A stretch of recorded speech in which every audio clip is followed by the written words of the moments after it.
안녕하세요. 제가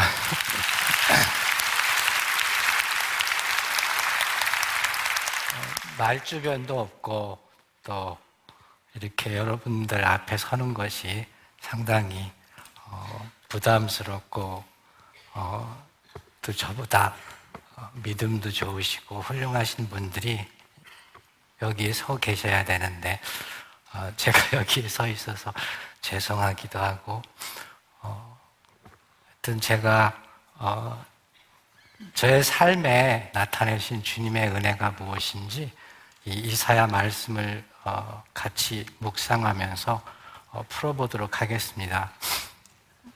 저는 시골 외딴 마을에 태어나 2살 때 소아마비를 앓고 걷지 못하게 되었습니다. 저는 걷지 못하는 대신 혼자 사색하는 시간이 많았습니다. 저녁이면 동산에 걸린 달을 보며 몽상에 잠기곤 하였습니다. 저 산 너머 마을에는 누가 살까? 저 바다 너머에는 어떤 나라가 있을까? 붉게 노을진 해걸음을 물끄러미 바라보며 내 인생도 저렇게 서글프게 지는 석양처럼 어쩌면 평생 가슴앓이를 하며 살겠구나 하고 생각하곤 했습니다.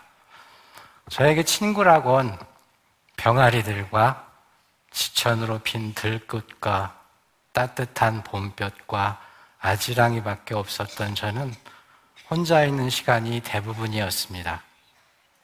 어린 나이부터 고독이 무엇인지, 외로움은 어떻게 견디는지, 인간은 이렇게 외로운 존재라는 것을 혼자 배워나갔습니다. 장애로 인해 초등교육을 받지 못한 저는 11살 때 대전에서 회사를 다니는 누나의 권유로 재활원에 입소하였습니다. 저는 그곳에서 처음으로 세상의 그늘에서 소리 없이 신음하는 인간들의 삶을 직접 볼 수 있었습니다. 10살에부터 30살에 이르는 각양각색의 장애로 인하여 그곳에 버려진 아이들, 부모마저 감당할 수 없어 그곳에 고아로 버려진 많은 아이들, 더 이상 무슨 고통을 더 그들에게 주어야 이 세상은 속죄될 수 있을까 하고 혼자 생각하곤 하였습니다. 어린 나이에 가족과 사회로부터 버림받고 시름시름 앓다 죽어가는 친구들을 보며 저는 대상을 알 수 없는 분노에 시달리곤 하였습니다. 흰 연구차에 실려가는 작은 친구들의 시체를 보는 날이면 저는 강가 북방에 멍하니 누워 하루 종일 멍하니 하늘을 바라보고 있었습니다. 후에 언젠가 제가 까미에 관한 책에서 읽었던 그가 느꼈던 분노를 저는 이미 똑같이 느끼고 있었습니다. 나는 하늘을 부정하지도 하나님을 부정하지도 않는다. 다만 인간들의 고통에 대답하지 않고 침묵하는 하늘을 원망할 뿐이다. 그렇게 혼동스러웠던 10대를 거쳐 저는 대학이라는 곳에 들어와서야 내가 왜 사는지, 무엇을 위해 살고 있는지 말씀해 주시는 분을 처음 만났습니다. 예수님은 저에게 천국의 소망을 주셨고 그 뒤로 저는 그분이 저에게 주신 하나님 나라에 대한 희망으로 저에게 닥치는 모든 개인적인 시대적인 아픔을 뛰어넘는 힘을 얻게 하셨습니다. 그래서 저는 오늘 예수님이 저에게 가르쳐 주시고 저의 마음속에 영혼 속에 심어준 그 하나님 나라에 대해서 이야기하려 합니다. 저는 수학을 가르치는 사람입니다. 그래서 수학을 시작할 때 정의라는 것을 먼저 시작하고 용어 정리를 합니다. 그래서 좀 딱딱하더라도 오늘 우리가 읽은 이 본문은 앞으로 오실 메시아와 그의 사역, 그리고 그로 인한 세상의 완벽한 회복과 피조물 간의 조화로운 삶, 창조주와 피조물 간의 하나됨을 보여주는 어쩌면 성경에서 가장 희망에 찬 본문 중에 하나입니다. 제가 조사해 봤더니 구약 성경의 히브리어로 기록된 하나님의 나라는 나라가 말쿠스라고 되어 있고요. 그래서 하늘나라 하면 말쿠타 샤마임이라고 그러더라고요. 근데 우리가 번역을 하기는 아마 말쿠스 야훼라고 하면 가장 좋은 번역이 될 것 같아요. 그래서 구약 성경에 한 200회 정도 나온다고 그러는데요. 그 의미는 매우 다양하지만 주로 통치, 지배, 왕권과 같은 용어로 쓰였다고 합니다. 헬라어로 된 신약 성경에는 하나님 나라를 바실레이아라고 하는데 히브리어인 말쿠스와 동일하게 그분의 통치, 그분의 왕권, 그분의 지배를 나타냅니다. 그래서 하나님 나라는 여러분 어떻게 이해하시면 되냐면 하나님의 통치라고 이해하시면 돼요. 장소적인 개념이 아닌 그분의 통치, 그분의 지배, 그분의 왕권을 나타냅니다. 그래서 하나님 나라 천국은 우리가 죽은 뒤에 가는 것이 아닌 예수님을 주와 구세주를 고백하고 믿는 그 순간부터 그의 나라, 그의 통치에 바로 들어가는 것입니다. 그래서 예수님은 요한복음 11장 25절, 26절에서 나는 부활이요 생명이니 나를 믿는 자는 죽어도 살겠고 무릇 살아서 나를 믿는 자는 영원히 죽지 아니하리니 라고 하셨습니다. 예수와 연합된 자는 그 순간부터 하나님의 통치 아래 거하며 영생을 누린다는 것입니다. 도대체 우리의 궁극적 소망인 하나님 나라는 어떤 곳일까요? 예수님은 마태복음 천국의 비유 13장 44절에서 천국은 마치 밭에 감추인 보화와 같으니 사람이 이를 발견한 후 숨겨두고 기뻐하며 돌아가서 자기의 소유를 다 팔아 그 밭을 샀느니라라고 말씀하셨습니다. 도대체 천국은 하나님 나라는 어떤 곳이기에 우리의 모든 것을 바쳐 추구해야 하는 것입니까? 저희가 오늘 1절부터 보면은 다윗의 자손 중에 메시아가 나오는데 그는 성령의 힘을 덧입어 하나님을 경외하고 또 이 세상을 통치하셔서 어떻게 통치를 하시냐면 3절에 그 눈에 보이는 대로 판단치 아니하며 귀에 들리는 대로 판단치 아니한다. 여러분은 혹시 눈에 보이는 대로 귀에 들리는 대로 판단을 받아본 경험이 있습니까? 저는 많아요. 나의 외모와 나의 신체적인 조건과 내가 가진 것들, 그런 것들로 판단받아본 적이 너무나 많아요. 제 어린 시절의 대부분은 차별이 무엇인지를 뼈저리게 경험하는 시간이었습니다. 2살 때부터 아프기 시작하여 걸을 수 없게 되자 부모님의 큰 걱정거리가 되었습니다.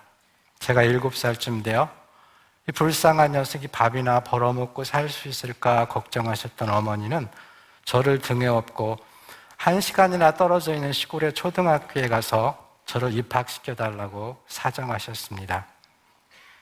이런 지하에 거절당하셨던 저의 어머니는 저를 등에 업고 집으로 돌아오시며 소리 없이 우셨습니다.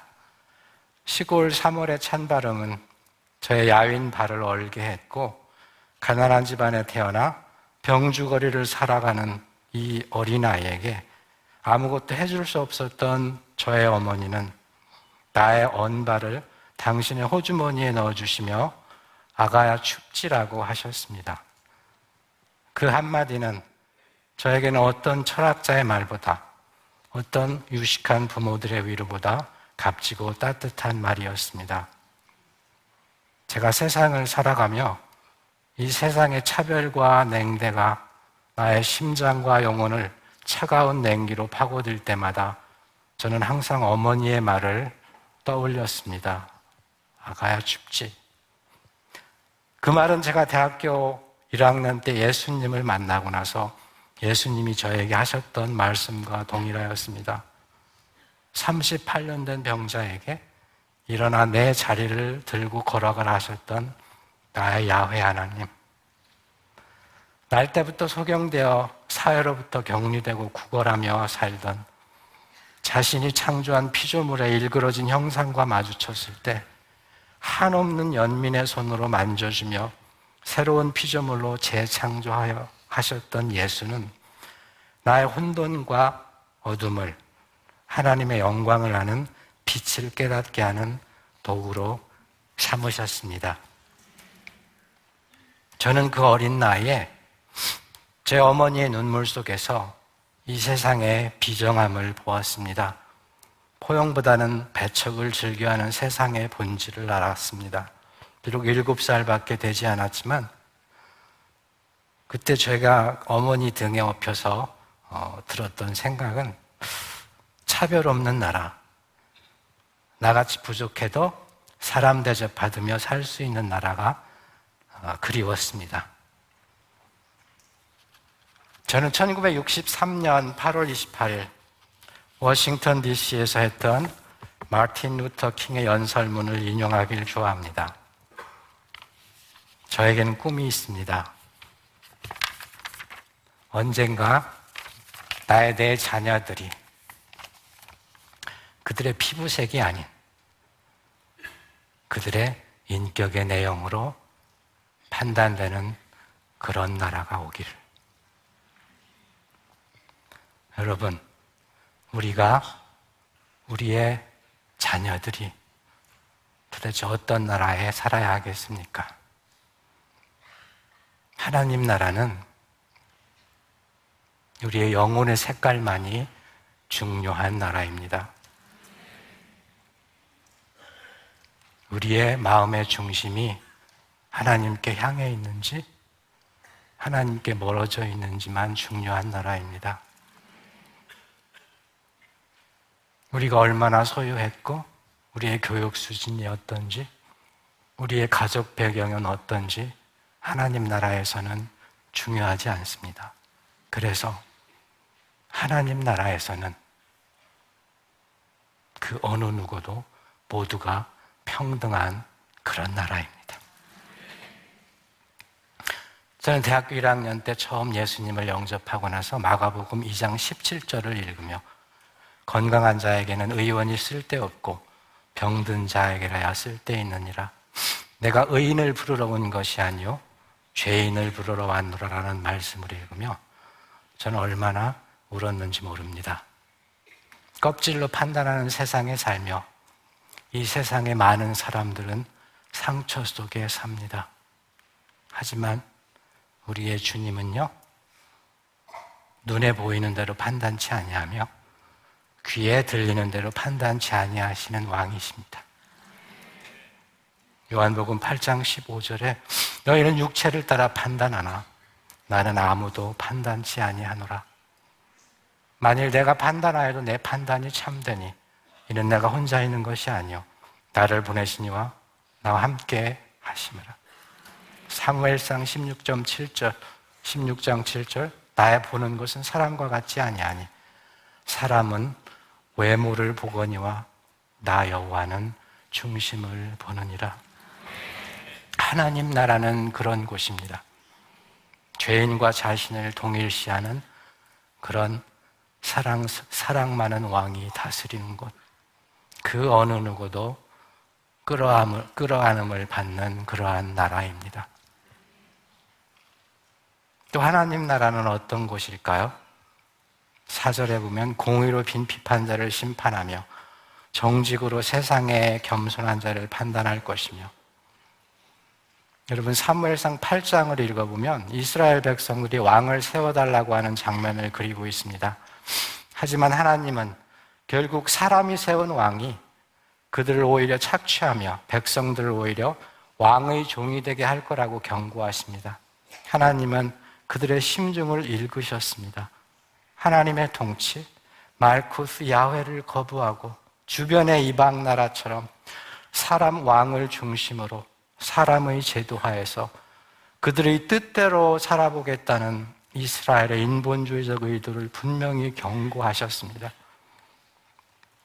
사울로 시작된 이스라엘의 왕의 통치는 결국 우상숭배, 정의와 도덕이 무너진 사회, 그래서 결국 북이스라엘의 아시리아에 의한 멸망과 남유다의 바벨론 포로 생활로 종지부를 찍습니다.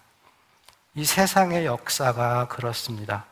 집 나간 탕자가 그랬고 아담이 그랬습니다. 하나님 없이 혼자 살아보겠다고 선언하는 모든 피조물의 종말입니다. 우리가 만약 인간의 역사를 한마디로 요약하면 하나님의 풍성함을 떠나 아담과 집 나간 탕자의 궁핍에 처한 길 잃은 백성들의 하나님 나라로의 초대라고 요약하고 싶습니다. 여러분, 공의와 정직과 정의가 사라진 사회가 어떤 사회인지 혹시 경험해 보신 적이 있나요? 제 캠퍼스 시절 대부분은 독재 군부 정치로 정의와 진리가 무너진, 그래서 제가 다니던 대학의 캠퍼스는 진리탐과 젊음의 낭만보다 진달래보다 더 붉은 하구들의 핏빛으로 물들던 라일락 향기보다는 최루탄 내음으로 눈물 흘리던 그런 시대였습니다. 신림동 작은 다락방 회관에서 성경 공부를 하며 희망이라고는 찾아볼 수 없었던 한반도에도 하나님의 통치, 말쿠스 야훼가 임하게 해달라고 우리는 밤새도록 목 놓아 울며 기도하던 그런 시절이었습니다. 저는 그때 이사야 11장을 읽고 또 읽으며 그 암울했던 시대를 이겨낼 힘을 얻었습니다. 언젠가는 이 캠퍼스에도 주님이 통치하셔서 젊은이들이 진리와 예술과 꿈과 삶에 대해 고민하는, 더 이상 독재와 정치 때문에 그들의 목숨을 버리는 일이 없는 그런 시대가 오기를 얼마나 기도했는지 모릅니다. 하지만 10년 후 제가 선생이 되어 돌아간 그 캠퍼스에는 이제는 독재와 정치 탄압은 없지만 배금주의와 세속주의가 대신 들어서 있었습니다. 저는 그런 캠퍼스를 보며 하나님의 통치가 없는 세상이 어떤 곳인지 뼈저리게 깨달았습니다. 이데올로기와 정치적 선동과 사회보장제도가 우리의 본질적인 삶을 채워줄 수는 없습니다. 저도 꽤나 많은 나라를 돌아다니며 살았습니다. 하지만 아무리 사회보장제도가 잘 된 나라에 사는 사람들도 전혀 그렇게 행복해하지 않았습니다. 왜냐하면 우리는 본질적으로 하나님의 통치가 필요한 피조물이기 때문입니다. 그분의 생명으로 채워지지 않으면 항상 목말라 하는 말쿠스의 시민이어야 하기 때문입니다. 하나님 나라는 또 어떤 곳이라고 묘사하고 있나요? 그때 이리가 어린 양과 함께 거하며 표범이 어린 염소와 함께 누우며 송아지와 어린 사자와 살찐 짐승이 함께 있어 어린아이에게 끌리며 암소와 곰이 함께 먹으며 그것들의 새끼가 함께 엎드리며 사자가 소처럼 풀을 먹을 것이며 젖 먹는 아이가 독사의 구멍에서 장난하며 젖된 아이가 독사의 굴에 손을 넣을 것이라. 너무 유토피아 같은 그림이죠. 여러분, 하지만 이 세상을 보면 얼마나 분열되어 있습니까? 지금도 벌써 전쟁이 2개나 일어나 있고요. 전쟁이 일어나지 않는다 하더라도 경제적 이권을 차지하려 서로 소리 없는 전쟁을 진행 중입니다. 제가 찾아봤는데요. 이게 한 1, 2년 전 통계예요. 세상의 1%가 전 세계 부의 절반을 소유한답니다. 그러면은 하위 50%가 이 세상의 부를 얼마나 소유할 것 같아요, 여러분? 0.75%랍니다. 인구의 절반이 세상의 1%의 부도 소유하지 않고 있다. 우리 하나님이 이렇게 분열된 사회를 기뻐하실까요?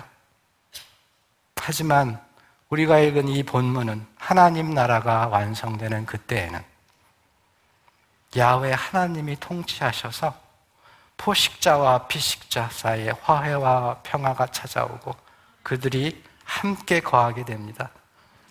절대 약자였던 자가 강자를 이끌 수 있고, 절대로 같은 삶의 영역을 공유할 수 없었던 사람들이 한 상에서 화해의 잔치를 누릴 수 있게 됩니다. 사자가 초식동물로 변합니다. 서로 문화도 다르고 경제적 신분과 사회적 위치가 다른 사람들이 한 상에서 예수님의 이름으로 형제여 자매라 부르게 됩니다. 상처받은 사람이 치유되고 눌린 자가 해방되며 예수님이 그의 사역 처음에 회당에서 선포하신 이사야의 말씀이 응답되는 공동체로 변합니다. 주의 성령이 내게 임하셨으니 이는 가난한 자에게 복음을 전하게 하시려고 내게 기름을 부으시고 나를 보내사 포로된 자에게 자유를, 눈먼 자에게 다시 보게 함을 전파하며 눌린 자를 자유케 하고 주의 은혜의 해를 전파하게 하려 하심이라. 여기에서 주의 은혜의 해는 희년인데요, 히브리 사람들은 수양의 뿔로 나팔을 만들어서 희년이 선포될 때 불었답니다. 부하고. 그래서 히브리 사람들은 요벨이라고 그러는데, 여러분, 희년에는 어떤 일이 일어나요? 희년에는 내가 빼앗겼던 땅들을 다시 찾을 수 있고, 내가 혹시 돈이 없어서 종이 되었으면 자유인이 되며, 또 돈이 없어서 빚을 진 사람이면 빚이 탕감받아요. 이 희년에는 모든 것이 원래의 모습대로 돌아가는 그런 해예요. 하나님 나라는 이러한 진정한 희년을 선포하는 그런 곳이에요. 진정한 쉼이 있고 모든 것으로부터 해방되고 오직 하나님 하나만으로 우리가 종속되는, 너무나 다른 사람들이 하나가 되는 그런 곳이 하나님 나라예요. 여러분, 이런 나라에서 살고 싶지 않으세요? 저는 이런 나라에 살고 싶어요. 저는 파리로 자주 출장을 갑니다. 그곳에 가면 옥세이 대학의 총장을 지내셨던 노 부부가 삽니다. 같이 성경 공부를 하다가 만난 그 분이신데요, 혹시 제가 가족들과 함께 그곳에 있는 경우에는 항상 그분의 집에 머뭅니다. 또 혹시 제가 혼자 출장을 갈 때면 파리에서 일을 보고 저녁에 늦게 들어가도 그분들은 같이 저녁을 먹으려고 저를 기다리시곤 합니다. 그게 밤 10시가 되었든 밤 11시가 되었든 저는 그분들의 얼굴에서 저를 한없이 기다리시고 상을 베풀고 저를 기다리고 계시는 우리 여호와의 얼굴을 봅니다. 여호와의 나라에서는 언어와 국적과 인종과 문화를 초월하는 모든 여호와의 자녀들이 주님이 베풀어 놓으신 한 상에서 희년을 누릴 것입니다. 우리의 주님은요, 정말 진정한 희년을 선포하셨던 왕이세요. 그는 하나님 자신이셨지만 전능의 위엄과 무한의 권력의 막대기로 이 세상을 다스리지 아니하시고 진리에 약속된 말씀대로 완벽한 로고스대로 이 세상을 통치하시고 세상과 자신, 피조물과 창조자, 죄인과 거룩한 자를 분리하시지 않으셨습니다. 모든 것이 자신의 것인 예수님은 이 세상에 대한 소유권을 요구하지 않으시고 이 세상을 위해 자신의 모든 것을 스스로 포기하셨습니다. 인자에 가는 길은 머리 둘 곳이 없다 하셨습니다. 거할 집도, 환영해주는 가족도, 돌로 떡을 만드는 그러한 능력도 포기하셨습니다. 배고파 벼이삭을 제자들과 비벼 먹다 바리새인들에게 안식일을 범했다고 정죄당했습니다. 요한이 그를 거스리는 자들에게 벼락을 내리기를 원했지만 그는 오히려 가늠한 여인의 돌맞음이 옆에 손 마른 자를 치유하다 종교 지도자들에게 질타당하며 귀신 들린 자를 해방하다 동네 사람들에게 쫓겨나며 무한 권력의 보좌에서 내려와 낮음과 뒤틀림의 이 현상에 참여하심으로 그는 이 세상을 치유하셨습니다. 우리의 신앙은 하나님의 전지전능에 굴복하는 것이 아니라 나를 죽기까지 사랑한 그분의 사랑에 굴복하는 것이라고 생각합니다. 하나님 나라는 절대자의 사랑으로 가득 찬, 그래서 어떤 상처와 불의와 모순도 차별도 치유받는 그런 곳입니다. 그래서 우리가 모두가 하나가 되는 그런 나라입니다. 하지만 어떤 사람들에게 이런 천국이 임할까요?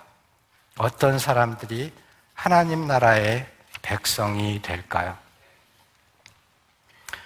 마태복음 22장 1절에서 14절에 보면 천국은 마치 자기 아들을 위하여 혼인잔치를 베푼 어떤 임금과 같으니 그 종들을 보내어 그 청한 사람들을 혼인잔치에 오라 하였더니 오기를 싫어하거늘 다시 다른 종들을 보내며 이르되 청한 사람들에게 이르기를 내가 오찬을 준비하되 나의 소와 살찐 짐승을 잡고 모든 것을 갖추었으니 혼인잔치에 오소서 하라 하였더니 그들이 돌아보지도 않고 한 사람은 자기 밭으로 한 사람은 자기 사업하러 가고 그 남은 자들은 종들을 잡아 모욕하고 죽이니 임금이 노하여 군대를 보내어 그 살인한 자들을 진멸하고 그 동네를 불사르고 이에 종들에게 이르되 혼인잔치는 준비되었으나 청한 사람들은 합당하지 아니하니 대거리 길에 가서 사람을 만나는 대로 혼인잔치에 청하여 오라 한대 종들이 길에 나가 악한 자나 선한 자나 만나는 대로 모두 데려오니 혼인잔치에 손님들이 가득한지라 임금이 손님들을 보며 들어올세 거기서 예복을 입지 않은 한 사람을 보고 이르되 친구여 어찌하여 예복을 입지 않고 여기 들어왔느냐 하니 그가 아무 말도 못하거늘 임금이 사환에게 말하되 그 손발을 묶어 바깥 어두운 데 내던지라 거기서 슬피 울며 이를 갈게 되리라 하니라. 청함을 받은 자는 많되 택함을 입은 자는 적으니라. 하나님은 우리가 악하든 선하든 가난하든 부유하든 그의 천국에 우리를 초대하십니다. 우리의 과거를 묻지 않으십니다. 우리의 도덕적 수준이나 우리의 선함이나 악함을 묻지 않으십니다. 우리를 지금 있는 그대로 이 자리에서 부르십니다. 그것을 우리는 하나님의 은혜라고 부릅니다. 히브리 말로 헤세드라고 합니다. 그렇습니다. 저 자신을 보아도 저는 길에 누워있던 안진뱅이였습니다. 어렸을 때 동네 사람들은 걷지 못하고 비료푸드 위에 앉아 바닥을 기어다니던 저를 보고 나중에 길거리에서 구걸하는 거지가 될 거라고 했습니다. 하지만 하나님의 계획은 달랐습니다. 은혜로우신 나의 여호와는 합당치 못한 저를 그의 나라에 초대하셔서 그의 혼인잔치에 참여하게 하셨습니다. 자격 없는 저를 불러서 아무것도 묻지 않으시고 천국 시민이 되게 하셨습니다. 여러분 이런 경험 있으시죠? 인생의 바닥에서 건져내 주신 주님의 은혜 꼭 기억하시기 바랍니다.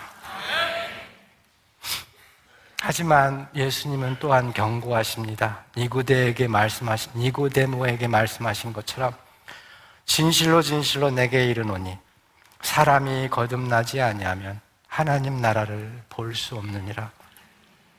성령으로 거듭난 사람만이 천국을 경험합니다.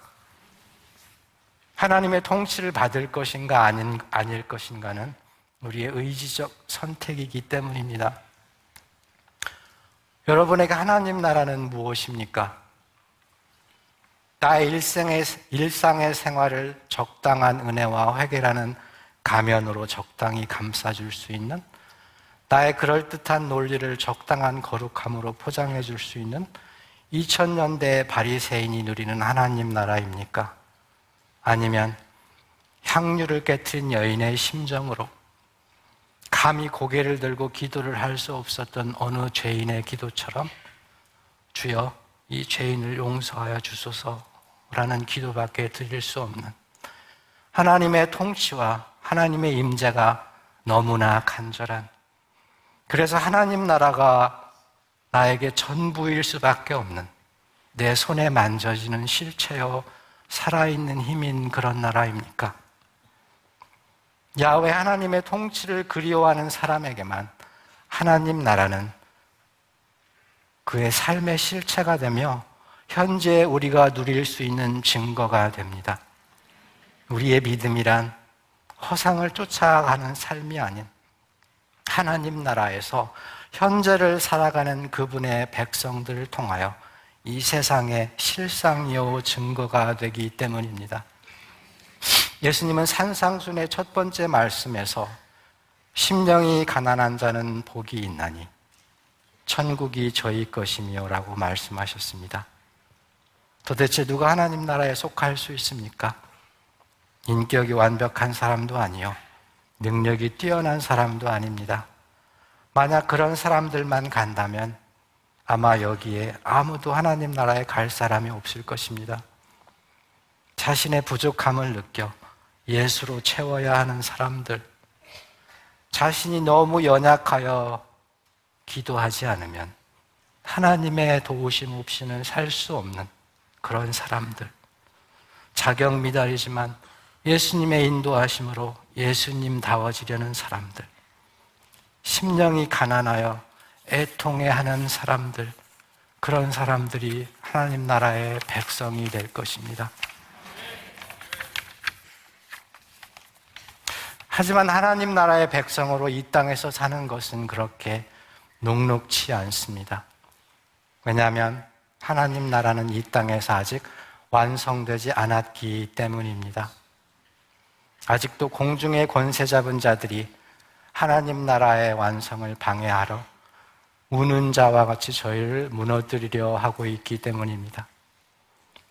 우리가 하나님 백성으로 사는데 가장 걸림돌이 되는 것 중에 하나는 우리의 인생을 송두리째 흔들어버리는 고난이라고 생각합니다. 왜 이런 고난이 내 인생에 오는지 우리는 설명할 길을 찾지 못할 때가 종종 있습니다. 저는 나름 논리에 밝은 냉철한 지식인이라 불리기도 합니다. 하지만 저도 많은 경우에 삶에 대한 소망이 없어 누워 지내며 욥과 같은 질문을 한 적이 있습니다. 그때 여호와께서 저에게 말씀하셨습니다. 무지한 말로 이치를 어둡게 하는 자가 누구냐? 내가 땅에 기초를 놓을 때 내가 어디 있었느냐? 누가 지혜로 구름을 계수하겠느냐?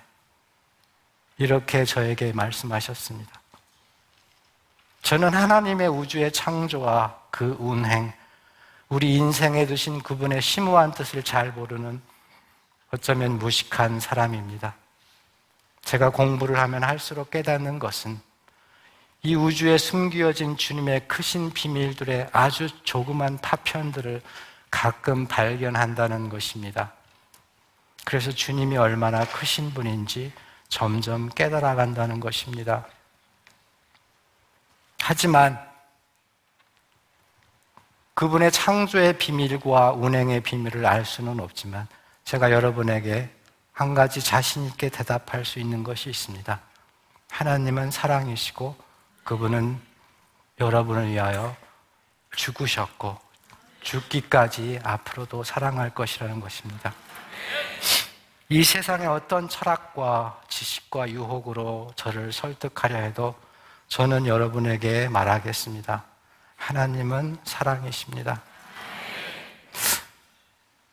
저는 어렸을 때부터 몸이 약하여 많은 시간을 병원에서 보냈습니다.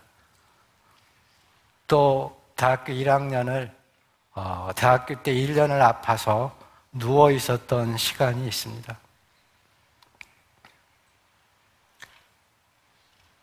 그때 제가 반지하실에 살았는데요. 목발을 짚고 나갈 수가 없어서 1년 정도를 누워 지냈는데, 그러면 햇빛도 안 들어와요. 반지하실 햇빛도 안 들어오고 어두워요. 그러면서 성경과 제가 기도를 읽으며 1년을 보냈던 적이 있는데요.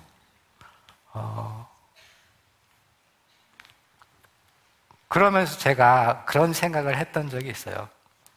나는 다리도 불편하고 이렇게 폐도 아프고 나를 지탱해 줄 경제력도 없고 또 내가 어떻게 될지 미래도 불확실한 저의 모습을 보면서 나는 왜 살까? 그러면서 저는 나의 삶을 포기하고 싶었던 경우가 많습니다. 매일 아프기만 한 저 자신을 보며 어떻게 하면 이 세상을 고통 없이 주변 사람들에게 폐를 끼치지 않고 떠날 수 있을까 하고 고민했던 적이 있어요. 제가 그때 기록한 글 중에 일부입니다. 반지하방에 누워 있으면 그곳으로 지나다니는 사람들의 발소리가 잘 들린다. 제잘되며 달려가는 초등학교 아이들의 가벼운 발소리, 출근하는 여자들의 경쾌한 하이힐 소리, 말끝마다 욕을 집어넣어야 문장이 끝나는 중고생들의 거친 발자국 소리, 늦은 밤 술 한 잔 걸치고 비틀대며 퇴근하는 가장들의 외로운 구두 소리. 그들은 매일 지나다니는 길 아래 해가 닿지 않는 어두운 방에 누워있는 나의 존재에 대해 알까? 아마 오늘 죽어나간다 해도 모를 것이다. 내가 어디에 있는지 나를 보고 미소 지어주실 하나님을 모른 채 그곳에 누워 있었더라면 나는 절망의 무게에 짓눌려 영영 일어나지 못했을지도 모른다. 봄과 여름이 지나고 가을이 왔다. 몇 개월 만에 처음으로 방을 나와 바깥 세상을 구경했다. 가을 하늘이 이렇게 투명하게 푸르렀던가? 나뭇잎 사이로 반짝이는 황금 햇살에 이렇게 눈이 부셨던가? 뺨위를 스치는 공기가 이렇게 가슴이 툭 터지도록 시원했던가? 세상이 그렇게 아름다운 줄 나는 처음 알았어요. 세상에 고통 없이 숨 쉴 수 있고 마음껏 태양빛을 즐길 수 있는 그것보다 더 감사한 일이 어디 있겠는가? 너무 흔하고 평범해서 인식도 못했던 것들이었다. 그러니 나머지 것들은 더 말할 것도 없었다. 범사에 감사하는 것이 그리스도 예수 안에 우리를 향하신 하나님의 뜻이라는 것을 나는 가슴으로 체득했다. 여러분, 저의 야훼 하나님은 제가 인생을 스스로 포기하고 싶을 때마다 나타나셔서 사랑으로 충만한 하나님 나라를 보게 하셨습니다. 그리고 아브라함에게 주셨던 창세기 15장 1절 말씀을 주셨습니다. 여호와의 말씀이 환상 중에 아브라함에게 임하여 이르되 아브라함아 두려워하지 말라. 나는 내 방패요 너의 지극히 큰 상급이니라. 그래서 내 인생은 살만한 가치가 있는 것이라고. 그래서 내 인생은 하나님의 생명책에 기록되어 있다고. 그분의 사랑 없이는 이 우주의 창조의 비밀도 저에게는 아무런 의미가 없습니다. 그분의 사랑 없이는 제가 지금 살아있어야 할 아무런 의미가 없기 때문입니다. 그분의 사랑 없이는 제가 1초도 버틸 수 없기 때문입니다. 그분의 하나님 나라에 대한 약속 없이는 저는 이 세상에서 단 일각도 살기 싫기 때문입니다. 그분은 나의 영원한 기업이 오직 여호와 하나님이심을 알려주셨습니다. 그래서 내가 인생의 외로움을, 그 외로움을 지닌 자들의 고통의 무게를 어느 정도 이해하는 법을 배우게 하셨습니다. 예수님은 전능하신 분이셨지만 그의 무한함을 시간과 공간의 제한 안에 구속하시고 몇 십 년 후면 흙으로 돌아갈 이 나약한 육신 가운데 그분의 무한하심과 전능하심을 담아 나와 같이 나처럼 외로워하고 나처럼 괴로워하며 밤을 지새는 작은 아기로 오신 예수님의 겸손을 배우라고 야훼 하나님은 나에게 그 수많은 질문과 가슴 아픔을 허락하셨음을 깨닫게 되었습니다. 여러분, 혹시 이 중에 이유를 알 수 없는 고난을 당한 그런 분이 계십니까? 이유 있는 고난으로 승화시키십시오. 전적으로 주의 섭리를 받아들이고 우리를 가장 선한 길로 인도하실 주님의 손을 놓지 마십시오. 하지만 그 선한 길이 때때로 우리에게는 너무나 힘들 수 있습니다. 히브리서 11장 여자들은 자기의 죽은 자들을 부활로 받아들이기로 하며 또 어떤 이들은 더 좋은 부활을 얻고자 하여 심한 고문을 받되 구차히 풀려나기를 원하지 아니하였으며 또 어떤 이들은 조롱과 채찍질 뿐 아니라 결박과 옥에 갇히는 시련도 받았으며 돌로 치는 것과 톱으로 켜는 것과 시험과 칼로 죽임을 당하고 양과 염소의 가죽을 입고 유리하며 궁핍과 환난과 학대를 받았으니 이런 사람은 세상이 감당하지 못하니라. 우리에게 닥친 그 고통의 크기와 그 깊이를 우리는 알 수 없지만 우리가 이 고통을 이길 수 있는 이유는 이 땅에서 우리가 당할 고통은 우리가 상속받은 하나님 나라에 비하면 아무것도 아니기 때문입니다. 우리의 고통은 길어야 100여 년이지만 그분이 나라에서 살 날은 영원하기 때문입니다. 여러분, 우리 야훼 하나님 절대자에게만 무릎 꿇는 길은 어쩌면 외로운 길이고 좁은 길일 것입니다. 하지만 그분 여호와의 오른손이 그에게만 무릎 꿇는 모든 여러분을 인도하고 붙드실 것입니다. 저에게 말씀하시던 하나님을 믿으시고 여러분도 힘내시고 믿음의 경주를 걸어가시기를 바랍니다. 하나님 나라를 은혜로 받고 그의 은혜를 믿는 우리는 어떻게 살아야 할까요? 염려 대신 그의 주권과 섭리를 믿고 감사하며 기도하는 것이 어쩌면 우리의 사명이라고 생각합니다. 아무것도 염려하지 말고 오직 모든 일에 기도와 간구로 너희 구할 것을 감사함으로 하나님께 아뢰라. 빌립보서 4장 6절. 여러분, 무엇으로 감사합니까?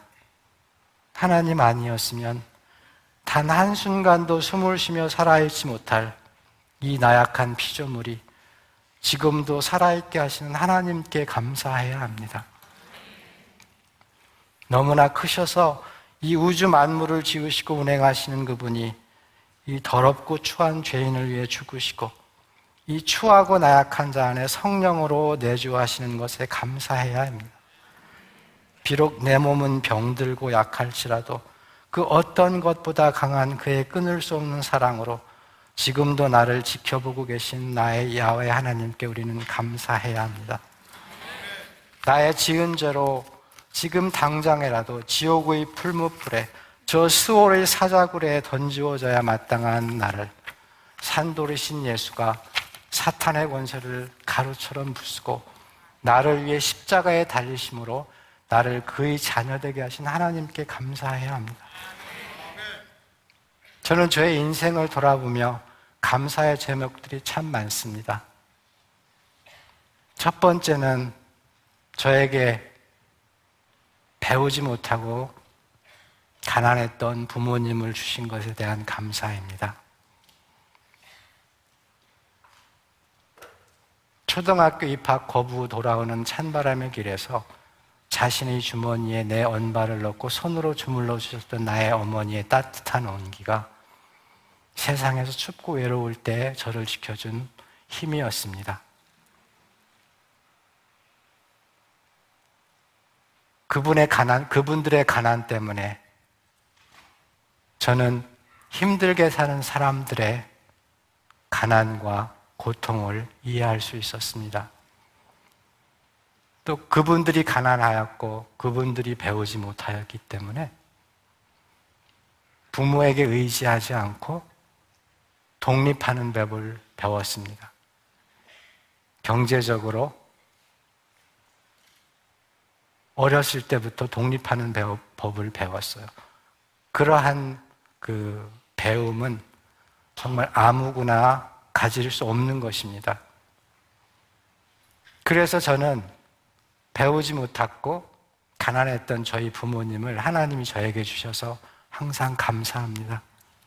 여러분 혹시 여러분 중에 내 부모는 왜 이렇게 못났을까? 내 부모는 왜 이렇게 가난할까? 내 부모는 왜 이렇게 능력이 없을까? 내 부모는 왜 이렇게 사회적인 커넥션이 없을까? 고민하는 분 있으십니까? 또 혹시 내 아이들은 왜 이렇게 못났을까? 내 아이들은 왜 이렇게 속을 썩일까? 이렇게 못난 부모, 못난 자녀들 때문에 여러분 하나님께 감사하세요. 그분들 때문에 여러분의 인격이 예수님처럼 변하고 그분들 때문에 여러분이 매일 기도할 수밖에 없을 것입니다.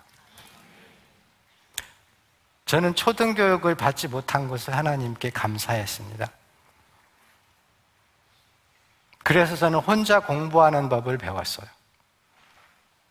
학교를 갈 수 없으니까 혼자 책을 읽고 혼자 더하기 빼기를 배웠어요. 요즘은 자기 주도적 학습이라고 그러잖아요. 학교를 못 가니까 하나님이 스스로 공부하게끔 하셨어요. 하나님은 우리에게 불리해 보이는 많은 것들을 좋은 것으로 바꿔주세요. 하나님을 사랑하는 자에게는 모든 것이 협력하여 선을 이루느니라. 로마서 8장 28절. 그래서 별 볼 일 없고 능력 없어 보이고 머저리 같은 그러한 사람들이 하나님 눈에는 정말 귀한 사람들이에요. 고린도전서 1장 27절 29절 하나님께서 세상에 미련한 것들을 택하사 지혜 있는 자들을 부끄럽게 하려 하시고 세상에 약한 것들을 택하사 강한 것들을 부끄럽게 하시며 하나님께서 세상에 천한 것들과 멸시받는 것들과 없는 것들을 택하사 있는 것들을 패하려 하시나니 이는 아무 육체도 하나님 앞에서 자랑하지 못하게 하려 하심이라. 여러분 저희에게 주어진 것들 아무것도 자랑할 거 없어요. 우리가 능력이 있고 잘나서 받은 게 아니에요. 그냥 하나님의 은혜예요. 그리고 우리가 가지지 못한 것들요, 그것 때문에 너무나 컴플렉스 가지고 슬퍼하지 마세요. 그것들 때문에 여러분 하나님께 더 기도하게 되고 하나님께 더 가까워지게 돼요. 전 재활원에서 2년의 재활로 보조기를 처음 찼어요. 제 바지를 입어서 보조기가 안 보이지만 양 다리에 보조기를 차고 저는 목발을 짚고 서 있어요. 그래서 계단을 올라가기도 힘들고 오래 걷기도 힘들어요. 근데 저는 하나님께 그러한 신체적인 약점을 주신 하나님께 감사드려요. 저는 어디를 가려면 엘리베이터는 있는지, 제가 버스는 올라갈 수 있는지 그런 걸 다 체크해요. 그러면서 항상 기도해요. 내가 가는 그 길에 주님이 동행하여 주시고 또 저에게 돕는 자들을 붙여주세요 하고.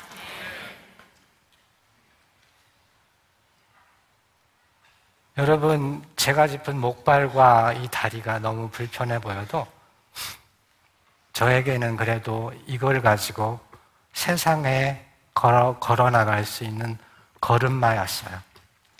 여러분에게는 아무것도 아니지만 이 불편한 보조기와 목발을 짚고 저는 세상을 향해 걸어 나갔어요. 그래서 항상 하나님께 기도해요. 어디를 가든지 누구를 만나든지 속으로 기도하며 살아요. 왜냐하면 제가 약하기 때문에 하나님 아니시면 제가 어디 갈 수도 없고 그분이 도와주시지 않으면 제가 이동도 못해요. 그러면서 하나님과 되게 가까워졌어요. 왜냐하면 그분에게 항상 기도를 하니까. 그리고 내가 가지지 못한 것에 오히려 감사하는 법을 저는 배웠어요. 여러분, 물론 여러분이 가진 것으로 감사하지만 오히려 가지지 못한 것으로 하나님께 감사해 보세요. 그리고 내가 가진 것도 못 가진 이웃을 위해서 한번 기도해 보세요. 그것이 감사의 본질입니다. 나에게 주어지지 못한 것만 그것을 위하여 기도하지 마시고 내가 가진 것도 가지지 못한 이웃들을 위해 항상 기도하세요. 그것이 하나님이 기뻐하시는 기도입니다. 형제자매 여러분, 저는 여러분 모두를 완성된 하나님 나라에서 뵙고 싶습니다. 나의 거룩한 산 모든 곳에서 해됨도 없고 상함도 없을 것이니 이는 물이 바다를 덮음같이 여호와를 아는 지식이 세상에 충만할 것임이니라. 그날에 이새의 뿌리에서 한 싹이 나서 만민의 기호로 설 것이요 열방이 그에게로 돌아오리니 그 거한 곳이 영화로우리라. 주님의 나라, 완성된 주님의 나라에서는 해함도 상함도 눈물도 없을 것입니다. 그 나라에서는 더 이상 아픔도 분열도 이별도 없을 것입니다. 혹시 이 자리에 어렸을 때 하늘나라로 자녀들을 보내신 분들이 있나요? 아니면 너무나 고생만 하시다 돌아가신 부모님들 가지신 분들이 있나요?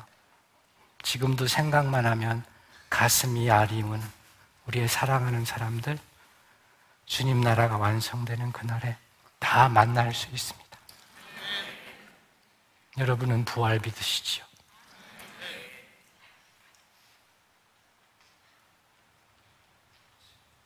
하나님 나라가 완성되는 그날에 저도 건강한 다리로 여러분과 덩실덩실 그런 춤을 출 날을 기다리며 삽니다. 고통과 절망 속에서도 위로부터 오는 빛을 의지하며 처절한 인생의 바닥에서도 다음 순간을 인도하시는 야훼의 팔을 놓지 않으실 여러분께 시편 30장 11절 12절 말씀을 드리고 마칩니다. 주께서 나의 슬픔이 변하여 내게 춤이 되게 하시며 나의 베옷을 벗기고 기쁨으로 띠띠우셨나이다. 이는 잠잠해서 내 영광으로 주를 찬송하게 하신 여호와 나의 하나님, 내가 주께 영원히 감사하리이다. 형제자매 여러분, 하나님 나라 시민으로 우리의 믿음의 경주를 끝까지 충성스럽게 마칩시다. 제가 짧게 기도하고 마치겠습니다. 주님, 저희가 세상의 어둠 가운데 방황하고 있을 때 우리를 생명의 빛이 거하는 당신의 나라로 초대하여 주셔서 감사합니다. 당신의 나라에서 예수의 피로 정결하게 되어 당신이 택한 백성 되게 하여 주시고, 그래서 사랑이 무엇인지, 진정한 정의가 무엇인지, 진정한 평화가 무엇인지 삶 속에서 경험하게 하여 주시옵소서. 이제 나의 모든 것을 주님 앞에 내려놓기 원합니다. 저를 있는 이 모습대로 받아주시는 주님, 나의 겉사람은 날로 쇠하여 가지만 이제 저의 속사람은 주 안에서 새롭게 빚어지기 원합니다. 당신에 대한 목마름으로 당신 앞에 엎드립니다. 주님의 은혜로 우리의 시든 영혼을 일으켜 주시고 전능하신 당신의 능력으로 새롭게 태어나기 원합니다. 우리의 선한 목자 되신 예수님, 우리의 평생 가는 길 동행하여 주셔서 주님 따라갈 때 쓰러지지 않도록 붙들어 주시옵소서. 우리를 사랑하셔서 십자가에서 당신의 몸을 찢으신 우리 주님의 이름으로 기도합니다. 아멘. 감사합니다.